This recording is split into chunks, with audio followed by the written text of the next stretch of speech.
Vincent Waltz, často označovaný jednoduše jako Waltz, je postava a hlavní antagonista hry Dying Light 2 Stay Human.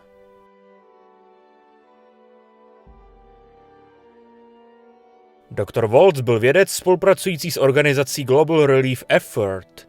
Později se oženil s neznámou ženou a měli dítě jménem Mia.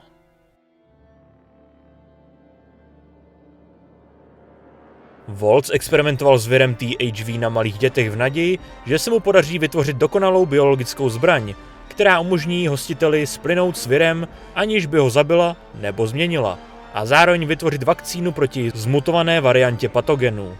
Nakonec ho GRE později vyhodila, když si uvědomila, že jeho experimenty jsou neetické a nemorální, ale bylo už pozdě, protože THV brzy srazil civilizaci na kolena a vedl k vyhlazení obrovské části lidské populace, což vedlo k události Velký pád.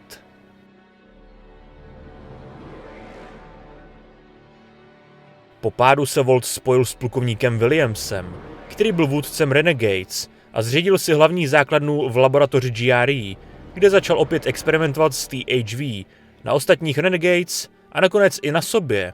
Později William se zradil a přesvědčil některé členy Renegades, na kterých experimentoval, aby mu byli lojální.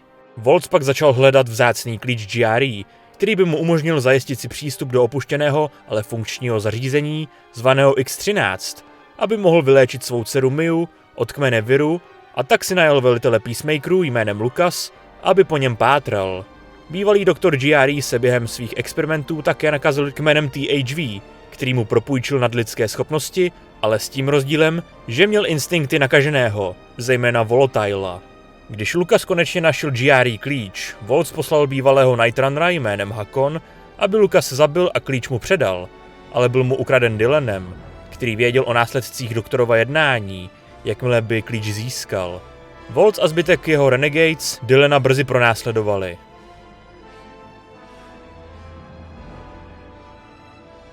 Waltz byl představen, když se o něm Aiden zmínil Spikeovi na cestě do Veledoru poté, co se Spike zeptal na důvod, proč chce Aiden jít do poslední bašty lidstva.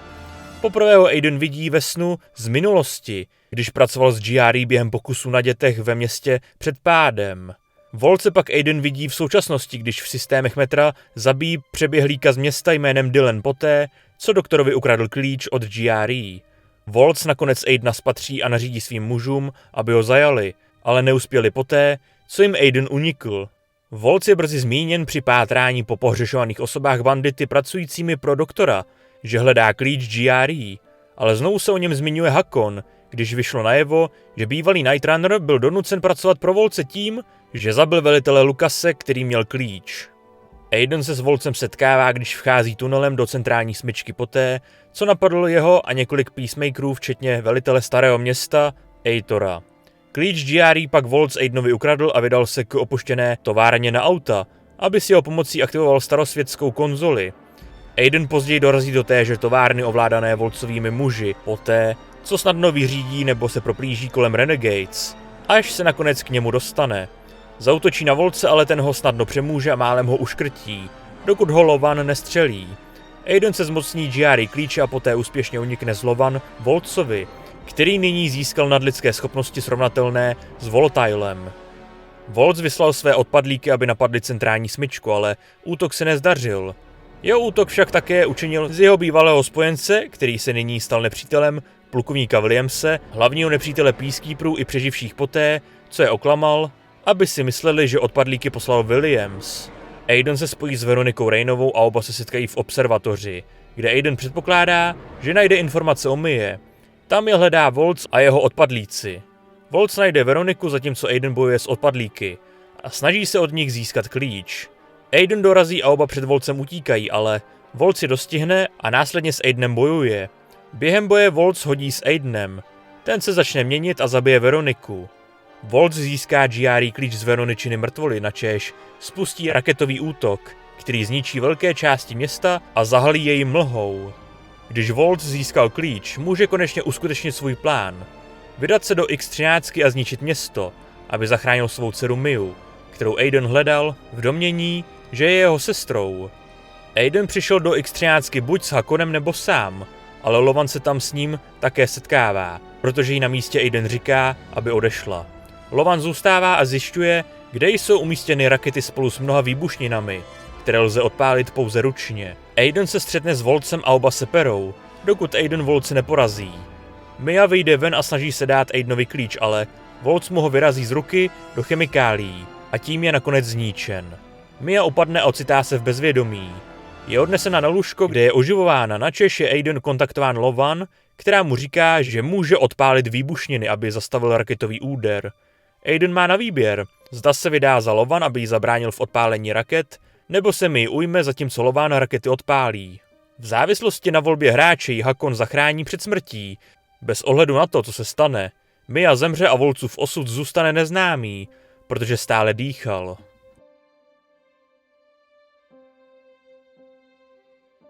Aiden byl jedním z mnoha dětí, na kterých Volts experimentoval, a látky, které mu byly podávány, na něj měly nejsilnější účinek a jsou důvodem jeho nadlidské síly.